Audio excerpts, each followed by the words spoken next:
So today we're going to be working with cabbage rolls, venison cabbage rolls, or venison in a blanket. There are several ways to wilt your cabbage leaves, which is what we're about to start on, and I'm just going to showcase one of those ways that you can wilt your leaves. So here we have a large head of cabbage. It's probably about 4 pounds, maybe 3. And I've got a pan that we're going to pour some water in and bring it to a boil.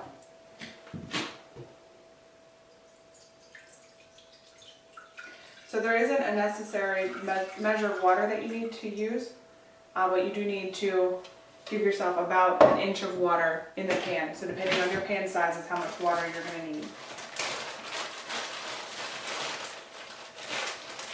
This is our bag of salt, and we're just going to add a little bit of salt. That's going to help with the wilting process. There we go. We're going to turn this up to high because we want to bring it to we're going to bring it to a boil. And so while this pot is getting hot, or this saute pan is getting hot and is getting ready to boil, we're going to take care of our cabbage. So here is the core of the cabbage. I'm going to take my knife and I'm going to put it into the cabbage at an angle so that I can cut the core out.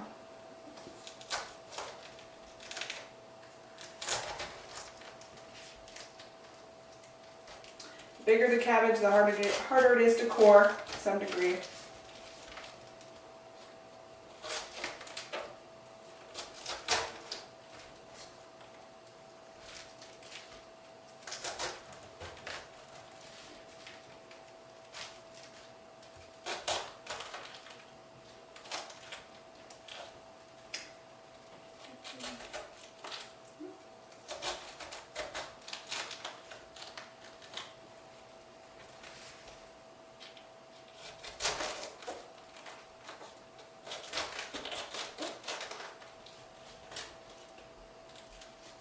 Sometimes you're going to have to go around more than once in order to get that core out.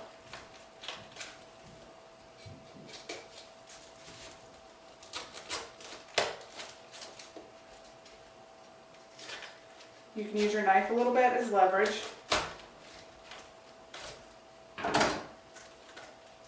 So we've gotten our core out. You can compost this.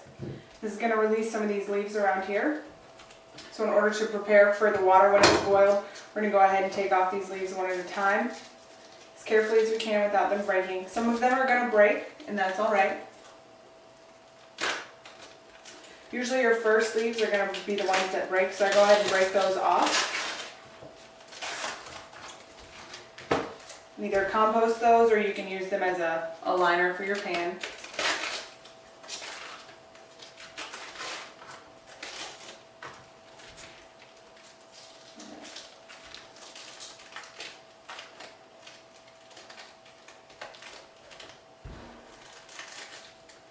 Just be patient and gentle.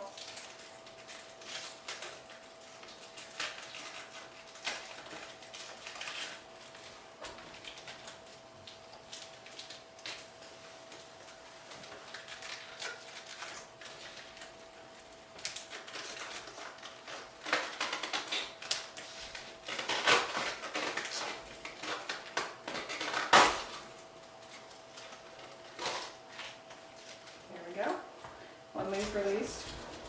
It's a large leaf, and as you can see we do have a break. That's alright. We'll work around that.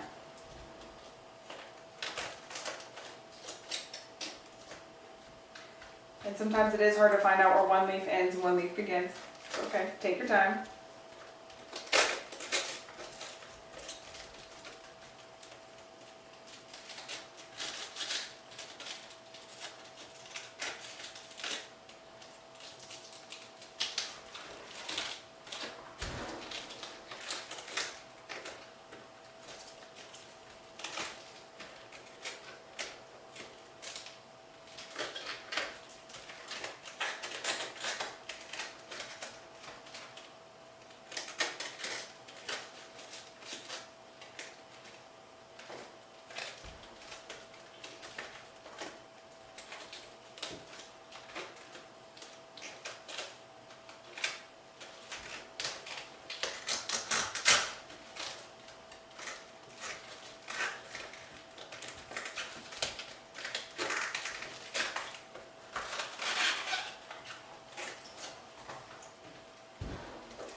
So now we're going to work on our sauce for the venison and blanket or cabbage rolls.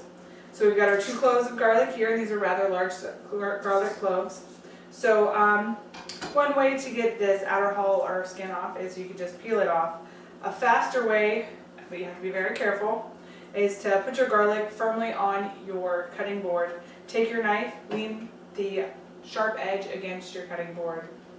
Take the heel of your hand, lift up your knife just a little bit and make sure that you're only hitting the flat side of your knife. Just take the heel of your hand and give it a quick pop. Sometimes it works the first time, sometimes you have to do it a little bit harder for the second time. What you're going to find is it's kind of forced the garlic to open up from the inside, so it's a whole lot easier to peel. Just going to choose these off. A lot easier to peel that way. So we're going to do the same thing with our second one. Again, be very careful. I wouldn't let your kids do that by themselves. I wouldn't let them do that maybe even at all. So we have this end piece that we just want to quickly cut off. Put that with the rest that we'll be composting. And we want to cut these cloves of garlic into finer pieces. So another easy way to do it, again it's a bit dangerous, is doing the smashing motion again. Your other option is to slowly cut your really fine lines and then cut those into smaller pieces. This just makes it a little easier. You do have to press a lot harder for that. And what it's done is it's flattened the garlic, which is great for 2 reasons. Now it doesn't rock all over the place, so I know that it's going to be firmly on the board and I don't have to worry about it scurrying off or trying to chase it and then cutting off a finger. And it's also kind of broken it up for me a little bit, so it's going to also make it easier. So now I'm just going to use my C grip again. I'm going to get down nice and low, and I'm going to make some very thin lines with my garlic. Keeping my knife tip on the board so that it doesn't run away anywhere. When I get to the end, I'm going to flip this end piece on its front side so that it's nice and flat, because again, if it rocks, I have a really good chance of cutting myself. So now it's firmly on the board. I'm just going to cut that into smaller pieces too. This is going to be a little bit slower because I've gotten into an area where it's going to be really tough to cut because that's such a small piece of garlic. Now I'm going to gather up all my garlic, trying to keep it all going the same direction, but that's not going to be perfect. I'm going to rotate it again 90 degrees. Again, that C grip. I'm going to come in and I'm going to make small cuts again. The good thing about that C grip is I don't really have to worry about cutting off my fingertips as long as I'm in the right position. And I'm just going to kind of feed the garlic bits underneath of my knife blade. And then once that's done, I'm going to clean off my knife by going from the dull side to the sharp side and trying not to touch that sharp edge. And then I'm going to rotate my garlic again because I usually end up missing a couple pieces. And this time I'm just going to work my knife through the pile of garlic, because at this point it's kind of just smaller pieces that are really difficult to just pick out. So I'm just going to kind of run my knife through the pile. Alright, so we've got these nice and minced, so they're smaller than a tooth. These are nice little bits, so it's not going to be too much of a garlic flavor when somebody bites down. Again, I'm going to clean off my knife, and at this point your garlic's going to be a little sticky, so you're going to have to clean off your fingers too. Alright, so I have that other garlic clove to cut, so I'm just going to move these garlic bits to the side and off the back of the knife. Start with this one. Same process. Being really careful to keep my knife edge down when I smash. Again, using that C grip, making some small cuts. Again, when I get to that edge, putting the garlic on a flat side so it's not rocking all over the place. I like rock and roll, but not on my cutting board. So we're going to turn our garlic again 90 degrees. We're going to do the same process. And if you're cutting a little bit slower than I am, that is 100% fine. Everything takes practice. We're getting those little bits again. Slow it down. Alright, and again, I'm just going to turn it one more time and then just run my knife through the chops, keeping my fingers away.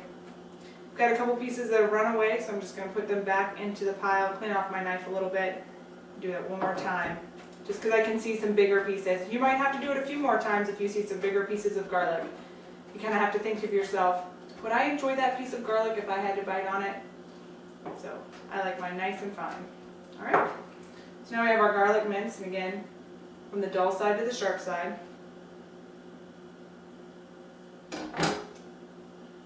Then we have our crushed tomatoes. So I'm going to take my garlic, I'm going to add it to our crushed tomatoes.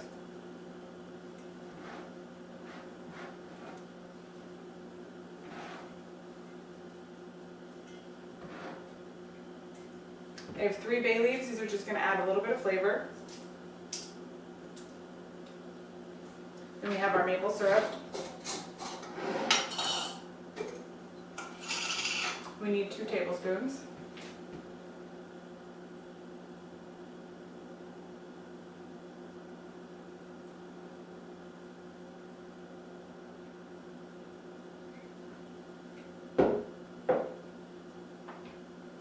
Going to take my spatula. You can use a wooden spoon if you like, or even a metal spoon. Clean that out a little bit. Just going to mix these in.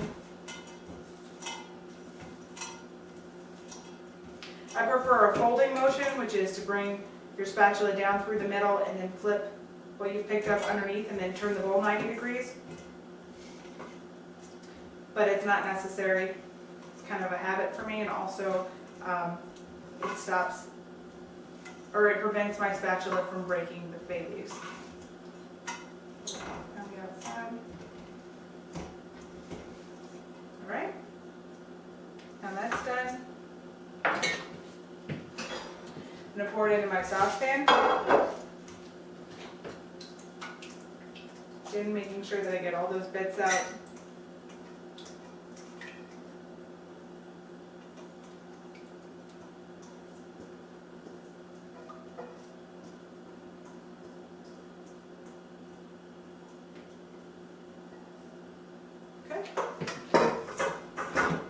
Back on the stove. We're going to heat it up, bring it to a boil, and then we're going to let it simmer for a little bit while we wrap up our cabbage rolls. So in this step, we're going to be working with the mixture for the venison in a blanket, also known as cabbage rolls. Here we have ½ a pound of ground beef, 93% lean, 7% fat. We have the venison that we ground up earlier. We're only going to need another ½ pound of venison, so we've got our digital scale, and we're going to weigh out our venison. Remember, a ½ pound is 8 ounces. We're getting close. We're almost to 7. Oh, and there's a little over 8, so I'm going to take some back. All right, there we go. Now we're going to toss this into our bowl.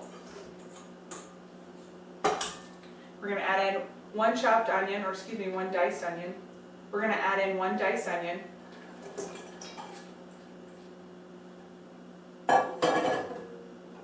Teaspoon of salt, 1/8 of a teaspoon of pepper, that's ground black pepper, and our ½ of a cup of wild rice. And we're just going to gently mix these together, folding these over, breaking the wild rice and the salt, the pepper, and onion into our meat.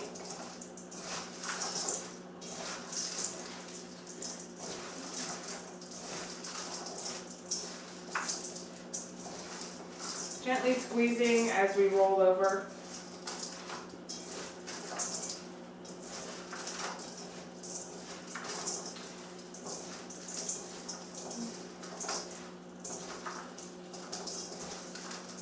Kind of breaking up the meat a little bit to make sure that we've got our onion throughout. And there is going to be a little bit more onion to meat ratio than what you might be used to.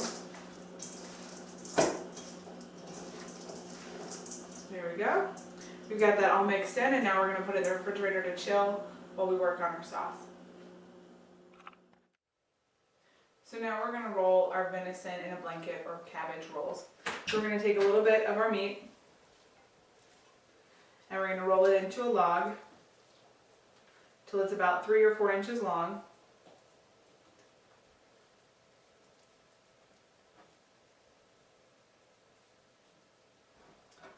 A little bit of the things that are falling out. Now we're going to take our cabbage leaf that we wilted earlier, and again, it is broken into place, so I'm going to show you how to deal with that. You've got a couple options. Sometimes your ribs, they can be a little bit tall, and so one option is to kind of shave that rib down a little bit. Another option is to just cut it out completely. So it's up to you. Or you can leave it just the way it is. So what we're going to do is we're going to take our log of stuffing and we're going to put it in the bottom third of our leaf. Move it up just a little bit. And then we're going to take the bottom of our leaf and roll it over our log.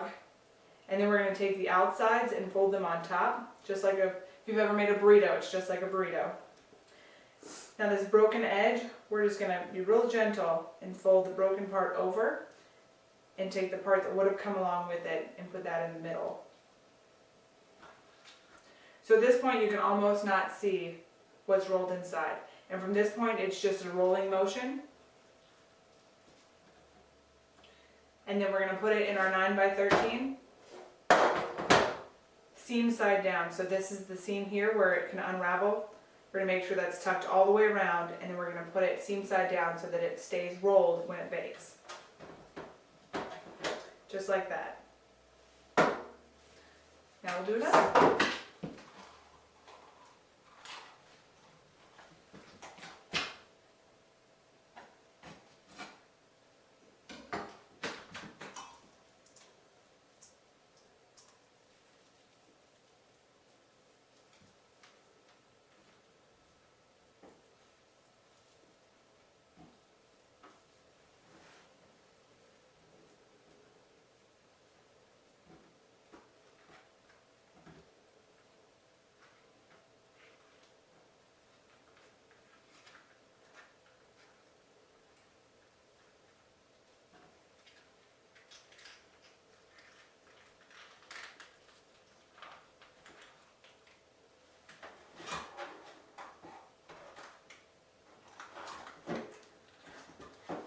I like to start them side by side so that I know that they'll fit.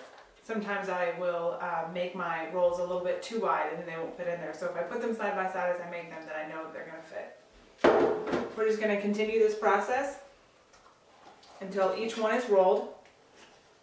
And then we're going to bake at a 350-degree oven after we pour our sauce that we made earlier on top.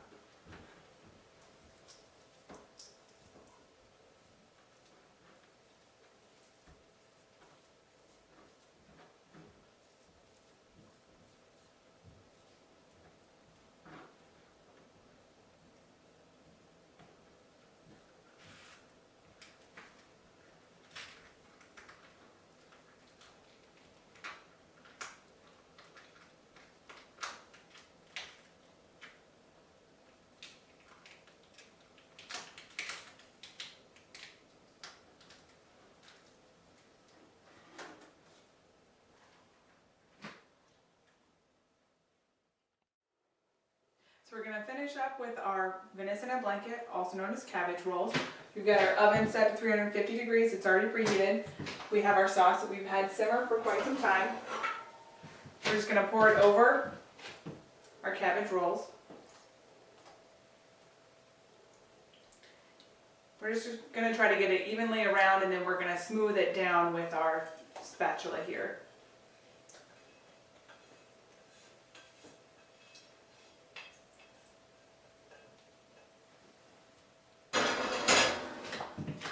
Smooth this out.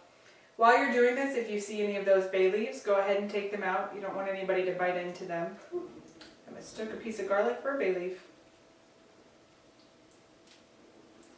There's one. Remember, you put 3 in there. Kind of a fun game to find all 3 bay leaves.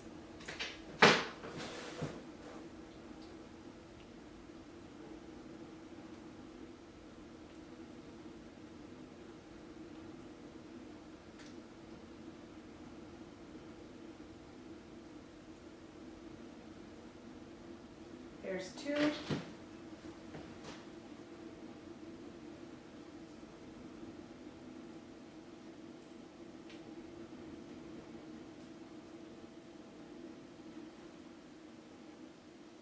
And there's 3. Okay. Looks like we've got that spread nicely over our cabbage rolls. I'm gonna go ahead and put them in our oven.